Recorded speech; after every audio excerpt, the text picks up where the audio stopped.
दोस्तों, भगवान श्री राम माता सीता और लक्ष्मण जी सहित अयोध्यापुरी में पहुंचे। सुनिए, भगवान श्री राम जी अंगद, सुग्रीव, विभीषण आदि शाखाओं को विमान से ही अयोध्यापुरी के दर्शन करा रहे हैं। भगवान कहते हैं, मित्रों, यद्यपि बैकुंठ की सब बड़ाई करते हैं तो यह बात पुराणों में प्रसिद्ध है, सारा संसार जानता है, परंतु मुझे अवधपुरी के समान वह बैकुंठ भी प्रिय नहीं है। भगवान कहते हैं, अवधपुरी की महिमा तो कोई बिरला ही जानता है। यह प्रसंग जाने को कोई बिरला ही इसकी महिमा जानता है। भगवान ने यहाँ इसलिए कहा कि अवधपुरी भक्ति की नगरी है।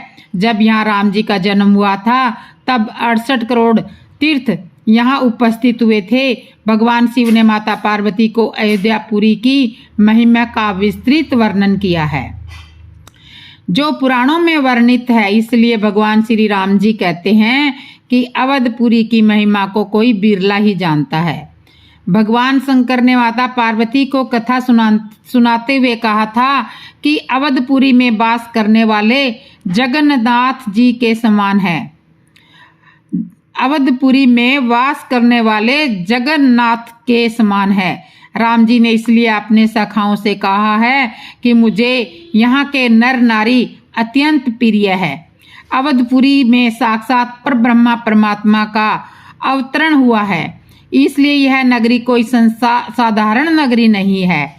भगवान शंकर ने एक बार फिर पार्वती को यह बात बार बार कही और सत्य है ऐसा 2 बार कहा। भगवान श्री राम ने सब लोगों को आते देखा तो नगर के समीप ही भगवान ने विमान को उतारने की प्रेरणा दे दी। भगवान श्री राम जी देखते हैं भरत जी के साथ आए हुए सब लोग भगवान के वियोग के कारण बहुत दुबले पतले हो रहे हैं। श्री राम जी ने गुरुदेव को आते देखा तो अपने धनुष बाण नीचे धर दिए और जाकर दौड़कर भाई लक्ष्मण जी सहित गुरुदेव के चरण पकड़ लिए। गुरु वशिष्ठ जी ने उठकर राम जी को गले लगाया। गुरुदेव से मिलने के पश्चात श्री राम जी ब्राह्मणों से मिल रहे थे। उस समय देखते हैं कि किसी ने श्री राम जी के चरण पकड़ रखे हैं। श्री राम जी देखते हैं तो भरत जी राम जी के चरणों में पड़े हुए हैं। श्री राम जी भरत को उठा रहे हैं, भरत जी उठाए से नहीं रहे हैं। भरत जी उठाने से भी उठ नहीं रहे हैं। श्री राम जी ने जबरदस्ती उठाकर भरत जी को गले से लगा लिया। भगवान श्री राम जी भाइयों से मिले, शत्रुघ्न जी को हृदय से लगाया। श्री सीता जी के चरणों में भरत जी ने प्रणाम किया। श्री राम जी ने देखा कि नगर के वासी राम जी के मिलने से दुख रहित हो गए हैं। श्री राम जी ने देखा कि नगर के वासी राम जी के मिलने से दुख रहित हो गए हैं, अपने प्रभु से मिलने के लिए व्याकुल हो रहे हैं। श्री राम जी ने श्री सीता जी की ओर देखा, मानो श्री सीता जी ने राम जी से कहा, प्रभु आप तो अपने असंख्य रूप धारण कर लीजिए ताकि सभी से एक साथ मिलना हो जाए। भगवान इस समय अमित रूप में प्रकट हो गए हैं। सब लोगों से एक साथ ही मिल लिए, सब लोगों को दुख से रहित कर दिया। सब माताएं श्री सीता राम जी की आरती उतार रही हैं। श्री जानकी जी सासुओं के चरणों में लगकर हर्षित हो रही है। लंकापति विभीषण, वानर, सुग्रीव, नल, नील, जामवंत, अंगत, हनुमान जी सभी ने उत्तम स्वभाव वाले मनुष्य के मनोहर शरीर धारण कर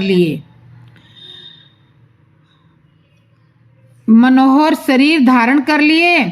श्री राम जी गुरु वशिष्ठ जी को अपने सभी शाखाओं का परिचय कराते हैं।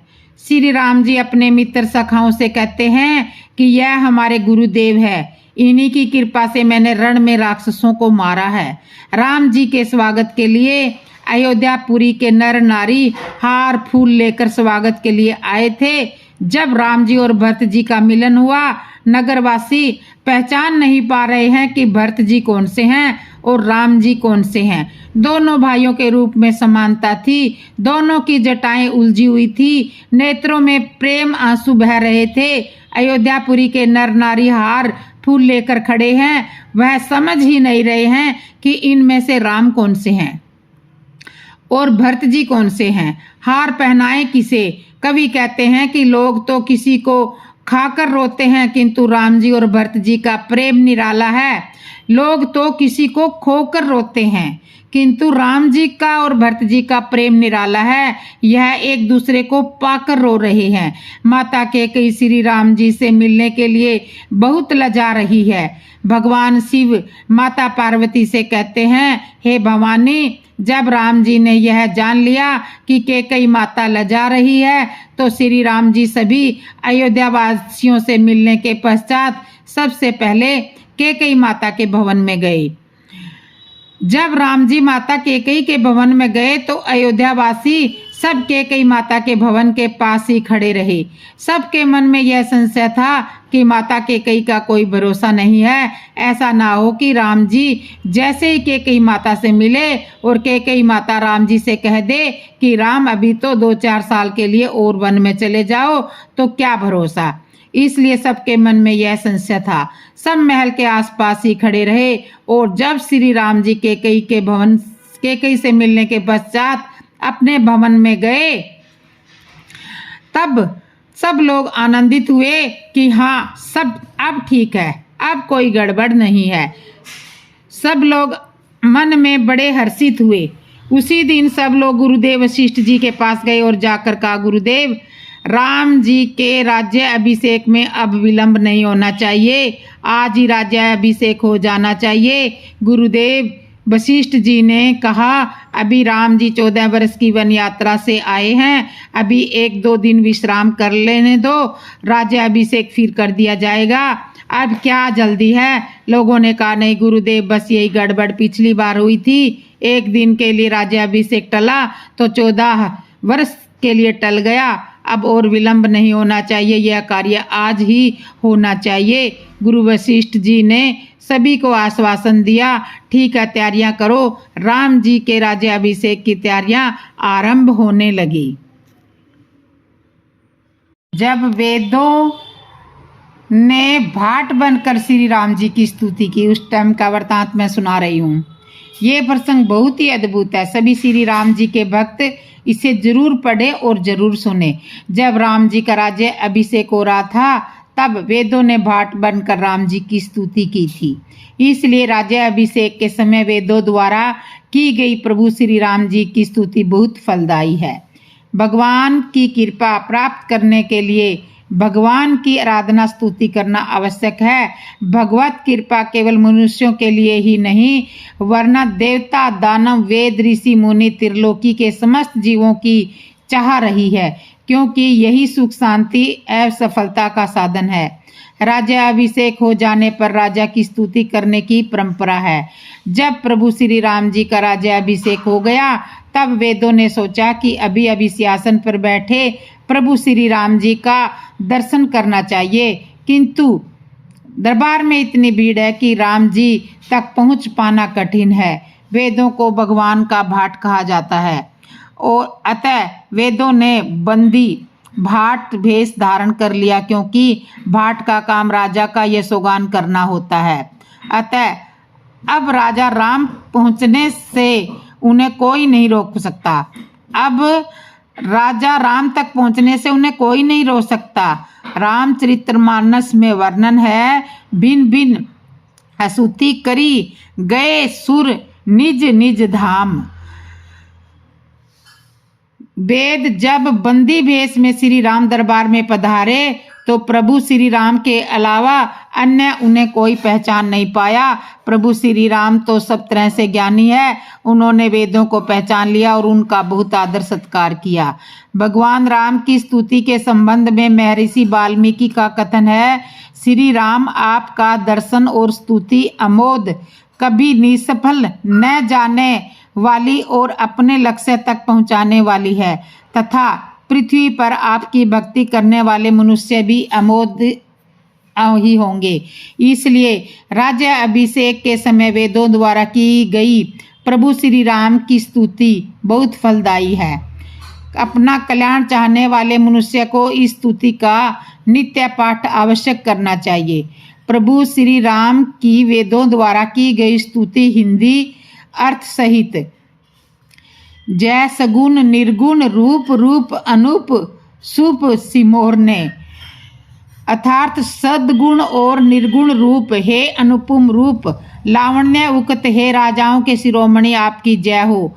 आपने रावण आदि प्रचंड प्रबल और दुष्ट निशाचरों को अपनी भुजाओं के बल से मार डाला। अपने मनुष्य अवतार लेकर संसार के भार को नष्ट करके अत्यंत कठोर दुखों को भस्म कर दिया। हे दयालु, हे शरणागत की रक्षा करने वाले प्रभु आपकी जय हो। मैं शक्ति सीता जी सहित श्री शक्तिमान आपको नमस्कार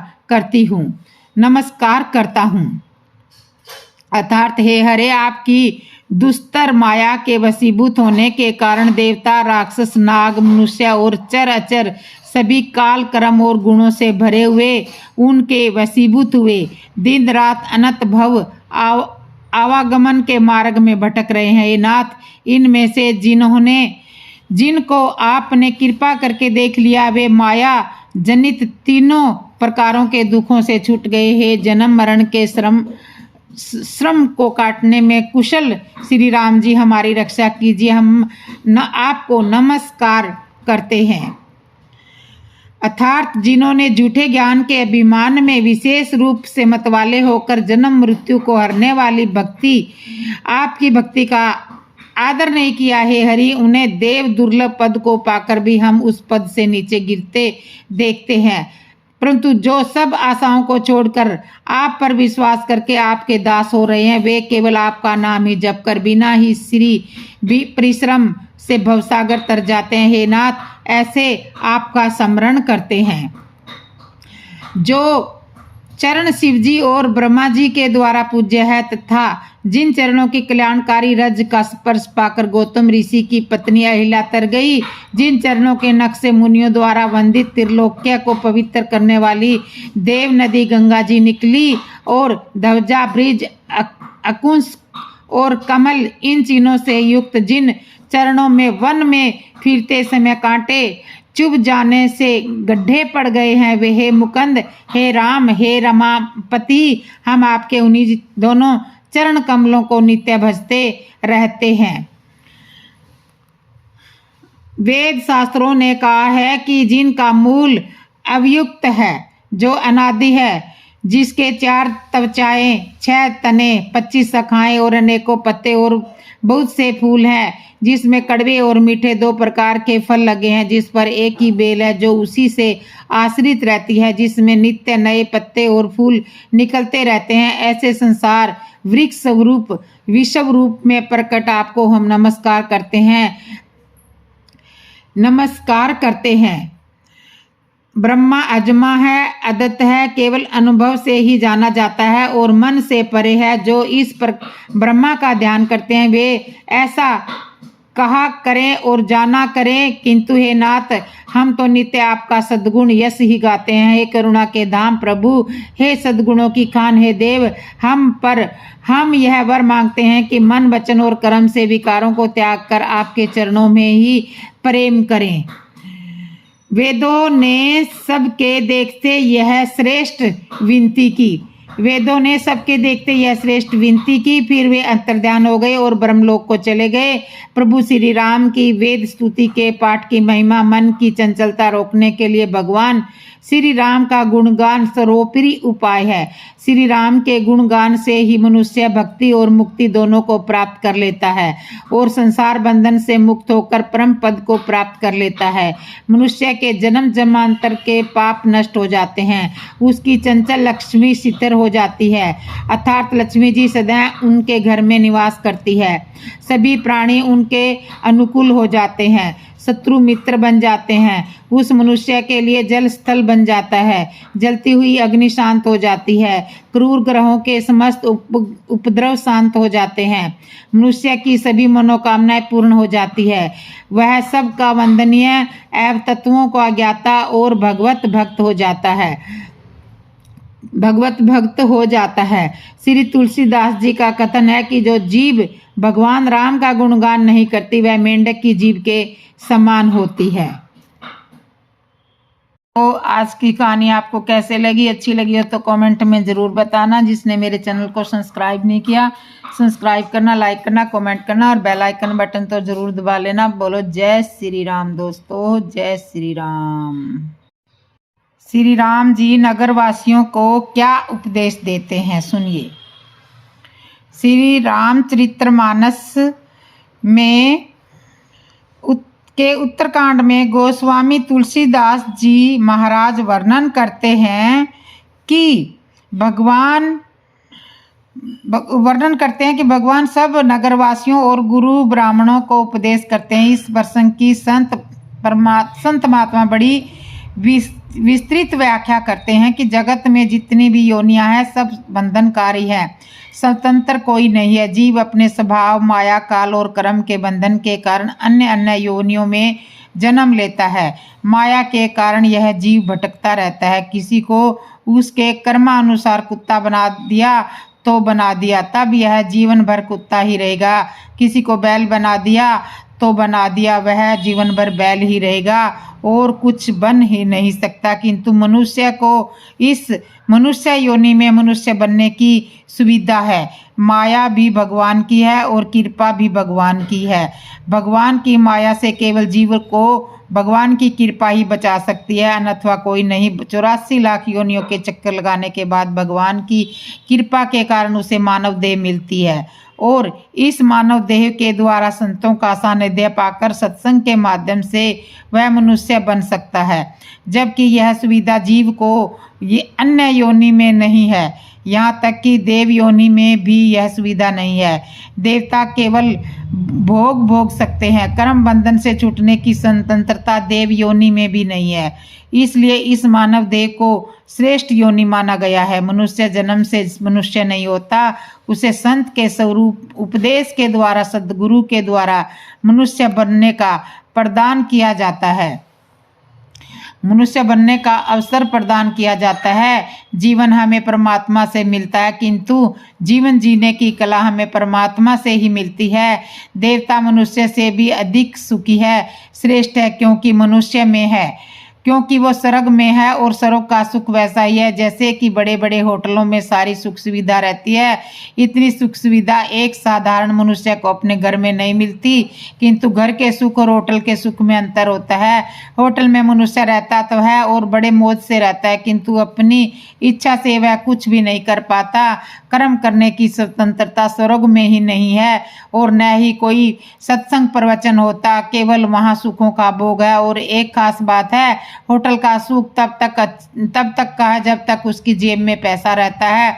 जब पैसा खत्म तो होटलों की सुख सुविधा भी खत्म। होटल वाले उसे एक पल भी वहाँ ठहरने नहीं देते। मृत्यु लोक में पैसे के बल पर होटल में ठहरा जाता है और स्वर्ग में पुण्य के बल पर। इसी तरह स्वर्ग का सुख है, जब तक हमारे पुण्य रहते हैं तब तक हम स्वर्ग में ठहरे रह सकते हैं। पुण्य समाप्त होते ही जीव को स्वर्ग से निकाला जाता है, फिर जीव मृत्यु लोक के चक्कर लगाता है। इस मनुष्य योनि को दुर्लभ योनि इसलिए कहा गया है कि यह मोक्ष का दरवाजा है। बाकी जीव जंतुओं की योनि एक दीवार की तरह है, जिस पर दीवार को पकड़कर दीवार के सहारे सारे जीव चक्कर तो लगाते रहता है, किंतु दरवाजे के वह उस दीवार से बने हुए कमरे से बाहर नहीं निकल पाता। यह मनुष्य देही एक इस तरह का ही दरवाजा है। इस दरवाजे से मनुष्य अपने सत्कर्मों से बंधन से मुक्त हो जाता है। इस मनुष्य योनि में रहकर जीव अपना परलोक सुधार सकता है, भगवान की भक्ति के माध्यम से मोक्ष को प्राप्त कर सकता है। इस मानव देह में कर्म करने की स्वतंत्रता है। मनुष्य का शरीर एक तरह से संगीत के साज की तरह है। साज तो हमें मिल जाता है, किंतु इस साज को सजाने की कला विद्या किसी गुरु से ही सीखनी पड़ती है। जब तक यह साज सुर में नहीं बजेगा तब तक इसकी कोई वैल्यू नहीं। यदि हमारा यह साज बेसुरा बजने लगे तो लोग यही प्रार्थना करते हैं कि यह न बजे तो ही ठीक है। हमारा मनुष्य रूपी यह साज सुर में तभी बज सकता है तब जब कोई इसे बजाने की कला सीख ले, अन्यथा सब बेकार है। कोई मूल्य नहीं हमारे इस नर तन की उपलब्धि का, जैसे आए वैसे ही चले जाना। इसलिए तो संत कहते हैं भजन बिन बावरे रे, तूने व्यर्था जन्म गवाया। जीवन तो हमें परमात्मा से मिल जाता है, किंतु जीवन जीने की कला हमें परमात्मा से मिलती है, सदगुरु से मिलती है। इस मनुष्य देही में हमें मनुष्य बनना होता है, इसलिए हमारे जीवन में सत्संग आवश्यक है। सत्संग पाकर मानवता के गुण आने पर वह मनुष्य कहलाने योग्य होता है। भगवान कहते हैं इस शरीर को प्राप्त करने का उद्देश्य मनुष्य का भोग भोगने का नहीं होना चाहिए। यह शरीर हमें विषय भोग के लिए नहीं मिला है।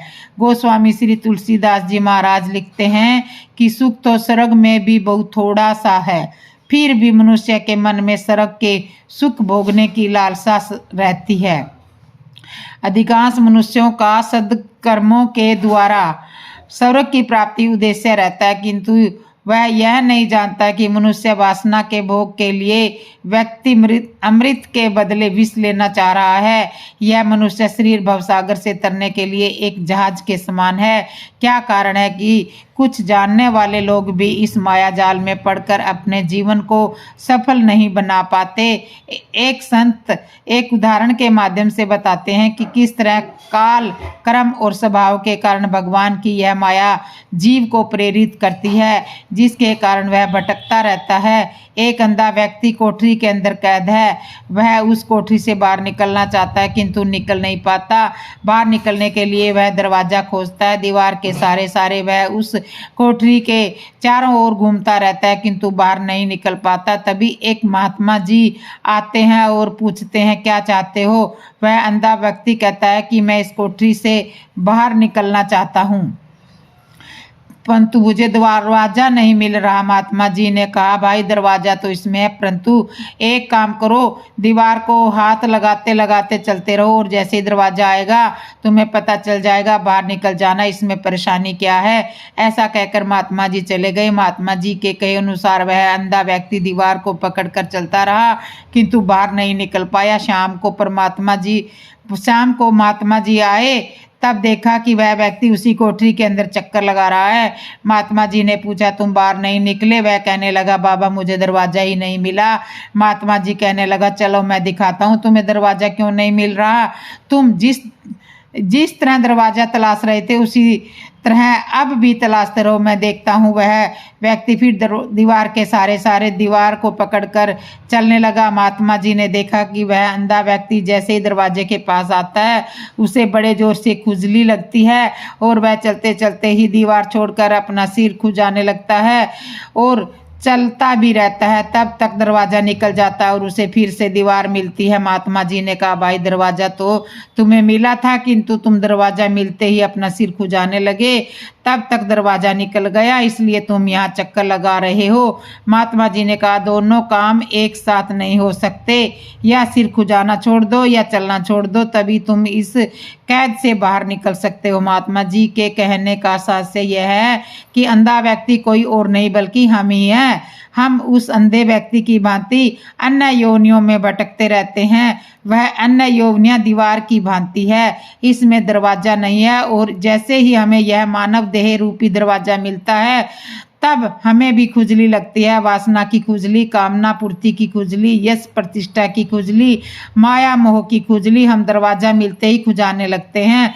मानव देह मिलते ही इसकी इच्छा पूर्ति में लग जाते हैं। कामना पूर्ति की इच्छा जागृत हो जाती है और तब तक यह मानव देह रूपी दरवाजा हमें मिलता तो है, किंतु हम इससे बाहर नहीं निकल पाते, भजन नहीं कर पाते, फिर से हमें यह दीवार ही हाथ लगती है। संत कहते हैं कि यदि इस कोठरी से बाहर निकलना है तो एक चीज छोड़नी पड़ेगी, यह वासना की, कामना पूर्ति की खुजली का त्याग करना पड़ेगा।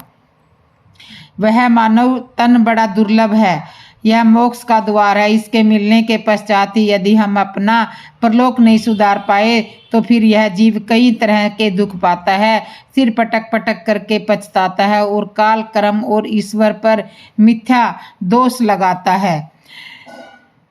हम अपने मित्र, रिश्तेदार, बंधु बांधव, यहाँ तक कि भगवान को भी दोषी ठहराने लगते हैं, किस्मत को दोष देते हैं, किंतु कभी यह नहीं सोचते कि हम भजन नहीं कर पाए, यह उसी का परिणाम है। कुछ लोग संतों का आश्रय पाकर भी भ्रमित रहते हैं, जैसे कि हमारे शास्त्र परमात्मा के 2 रूपों का वर्णन करते हैं, शरण और सगुण और निर्गुण।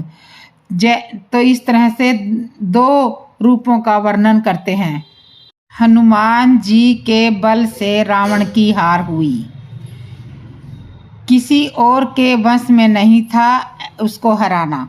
शिव पुराण के अनुसार त्रेता युग में भगवान श्री राम की सहायता करने और दुष्टों का नाश करने के लिए भगवान शिव ने वानर जाति में हनुमान जी के रूप में अवतार लिया था। हनुमान जी को भगवान शिव का श्रेष्ठ अवतार महारुद्र भी कहा जाता है। जब श्री राम लक्ष्मण पर कोई संकट आया, हनुमान जी ने उसे अपनी बुद्धि और पराक्रम से दूर कर दिया। वाल्मीकि रामायण के उत्तरकांड में समय भगवान श्री राम ने अगस्त्य मुनि से कहा है कि हनुमान के पराक्रम से ही उन्होंने रावण के ऊपर विजय प्राप्त की है। अपनी महाशक्तियों के कारण हनुमान जी वह सब कुछ कर सकते थे जो किसी और के वश में नहीं था। कई राक्षसों का वध किया। युद्ध में हनुमान जी ने अनेक पराक्रमी राक्षसों का वध किया। इनमें द्रुमाक्ष, अकपन, देवातक, त्रिशिरा, निकुंभ आदि प्रमुख थे। हनुमान जी और रावण में भी भयंकर युद्ध हुआ था।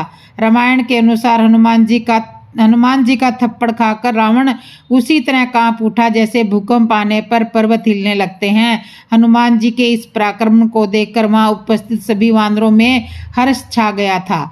समुद्र का लांघना। माता सीता की खोज करते समय जब हनुमान, अंगद, जामत आदि वीर समुद्र तट पर पहुंचे तो 100 योजन विशाल समुद्र को देखकर उनका उत्साह कम हो गया। तब अंगद ने वहां उपस्थित सभी पराक्रमी वानरों से उनके छलांग लगाने की क्षमता के बारे में पूछा। तब किसी वानर ने कहा कि 30 योजन तक छलांग लगा सकता है, तो किसी ने कहा कि 50 योजन तक छलांग लगा सकता है। ऋषि राज जामवंत ने कहा कि 90 योजन तक छलांग लगा सकते हैं। सभी की बात सुनकर अंगद ने कहा कि 100 योजन तक छलांग लगाकर समुद्र पार तो कर लूंगा, लेकिन लौट कर वापस नहीं आऊंगा, इसमें संशय है। तब जामवंत ने हनुमान जी को उनके बल व पराक्रम का स्मरण कराया और हनुमान जी ने 100 योजन विशाल समुद्र को एक छलांग में ही पार कर दिया। फिर माता सीता की खोज की। समुद्र लांघने के बाद हनुमान जी जब लंका पहुंचे तो लंका के द्वार पर ही लंकनी नामक राक्षसनी ने उन्हें रोक लिया। हनुमान जी ने उसे परास्त कर लंका में प्रवेश किया। हनुमान जी ने माता सीता को बहुत खोजा, लेकिन वह कहीं भी दिखाई नहीं दी। फिर भी हनुमान जी के उत्साह में कोई कमी नहीं आई। माता सीता के न मिलने पर हनुमान जी ने सोचा कहीं रावण ने उसका वध तो नहीं कर दिया। यह सोचकर उन्हें बहुत दुख हुआ, लेकिन इसके बाद भी वे लंका के अन्य स्थानों पर माता सीता की खोज करने लगे। अशोक वाटिका में जब हनुमान जी ने माता सीता को देखा तो वह अति प्रसन्न हुए। इस प्रकार हनुमान जी ने यह कठिन काम भी बहुत ही सहजमता से कर दिया। अक्षय कुमार का वध करके वो लंका दहन किया। माता सीता की खोज करने के बाद हनुमान जी ने उन्हें भगवान श्री राम का संदेश सुनाया। इसके बाद हनुमान जी ने अशोक वाटिका को तहस नहस कर दिया। ऐसा हनुमान जी ने इसलिए किया ताकि वह शत्रु की शक्ति का अंदाजा लगा सके। जब रावण के सैनिक हनुमान जी को पकड़ने आए तो उन्होंने उनका वध कर दिया। तब रावण ने अपने पराक्रमी पुत्र अक्षय कुमार को भेजा। हनुमान जी ने उसको भी मार दिया। हनुमान जी ने अपना पराक्रम दिखाते हुए लंका में आग लगा दी। पराक्रमी राक्षसों से भरी लंका में जाकर माता सीता की खोज तथा राक्षसों का वध कर लंका को जलाने का साहस हनुमान जी ने बड़ी ही सहजता से कर दिया। विभीषण को अपने पक्ष में करना। श्री रामचरितमानस के अनुसार जब हनुमान जी लंका में माता सीता की खोज कर रहे थे तभी उनकी मुलाकात विभीषण से हुई।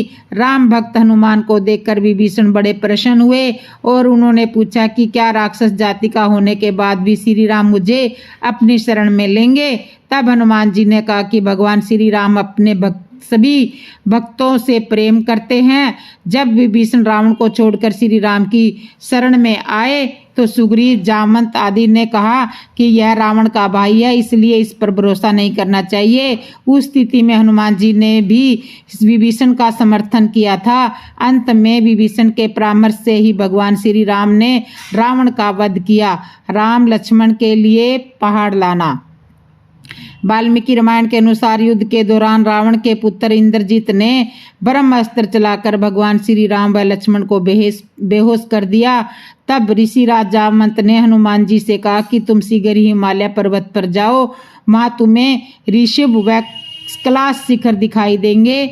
उन दोनों के बीच एक औषधि का पर्वत है, तुम उसे ले आओ। जामवंत जी के कहने पर हनुमान जी तुरंत उस पहाड़ को लेने उड़ गए। अपनी बुद्धि और पराक्रम के बल पर हनुमान जी औषधियों का वह पर्वत समय रहते उठा कर ले आए। उस पर्वत की औषधि की सुगंध से ही श्री राम, लक्ष्मण व करोड़ों घायल वानर पुनः स्वस्थ हो गए। तो जय श्री राम दोस्तों, आपको ये मेरी कथा कैसे लगी? अच्छी लगी हो तो कमेंट में ज़रूर बताना, और जिसने मेरे चैनल को सब्सक्राइब नहीं किया, सब्सक्राइब करना, लाइक करना, कमेंट करना और बेल आइकन बटन तो ज़रूर दबा लेना। जय श्री राम दोस्तों, जय श्री राम।